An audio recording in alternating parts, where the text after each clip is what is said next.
This is Inside Indiana Business Radio for the morning of Tuesday, August 29th, 2023.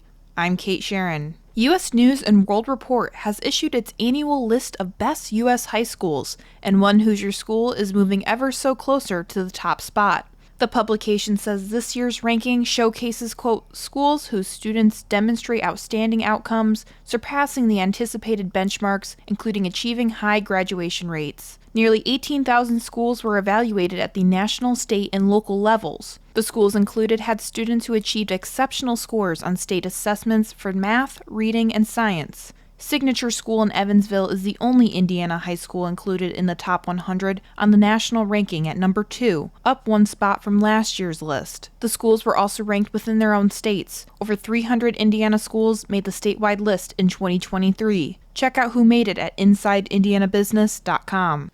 A school program looking to reduce barriers and expand workforce opportunities will double its footprint in Indiana as the state continues to execute its priority to build such opportunities. The Jobs for America's Graduates program will increase its 125 current programs to 250 by the next school year, after the Department of Workforce Development and the Family and Social Services Administration partnered to direct $23.1 million in temporary assistance for needy families toward the initiative. After the new wave, the state estimates that 10,000 high school students can participate. The Resilience Building Workforce Program works to give students in-demand skills and career exploration opportunities. It works to bridge high school into post-secondary and career ideas.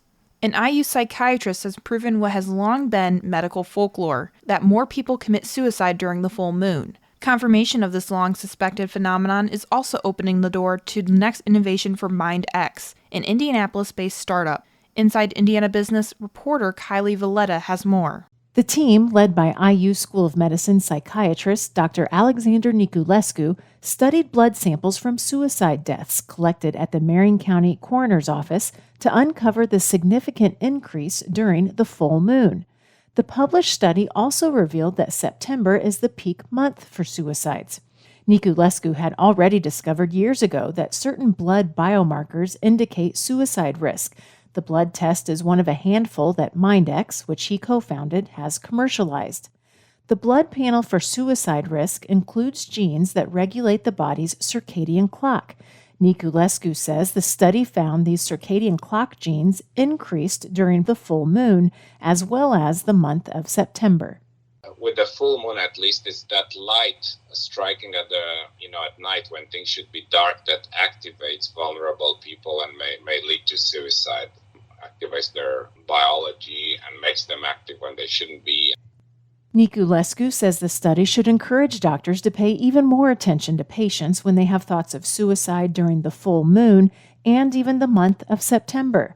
Later this year, MindX plans to add a circadian clock risk analysis to its current suicide blood test. Kylie Valletta, Inside Indiana Business Radio. From the number one source for Indiana business news, this is Inside Indiana Business Radio. For 25 years, we've had the honor of telling the story of Indiana business. More than 1,300 shows, 8,000 interviews. We've traveled from Valparaiso to Versailles, Fort Wayne to Fort Branch, and everywhere in between. And we are just getting started. Our team is passionate about Indiana business because your story is worth telling. Join us every week as we travel the state to bring you Indiana's story. Inside Indiana Business, 25 years and counting.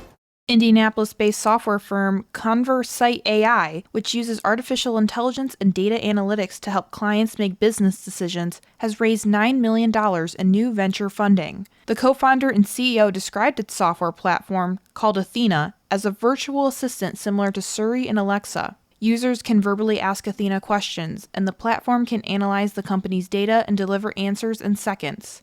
A refund may soon be coming to the tenants of a pair of Muncie area real estate companies. Middletown Property Management and Middletown Property Group have agreed to pay $35,000 to renters after the Indiana Attorney General's Homeowners Protection Unit found the two groups misled renters by using the unregistered name BSU Rentals. The Homeowner Protection Unit also heard complaints from tenants that the Middletown companies failed to provide safe, clean, and livable apartments compliant with state law.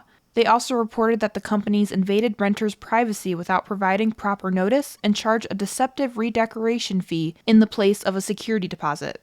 In an effort to bridge the digital divide locally, the City of Bloomington has awarded 13 not-for-profits with grants to do just that. In its fourth edition, the 2023 Digital Equity Grants seek to assist Bloomington-based organizations with a total of $50,000 to better support and provide resources to residents on issues like eviction prevention, digital literacy, and affordable housing availability.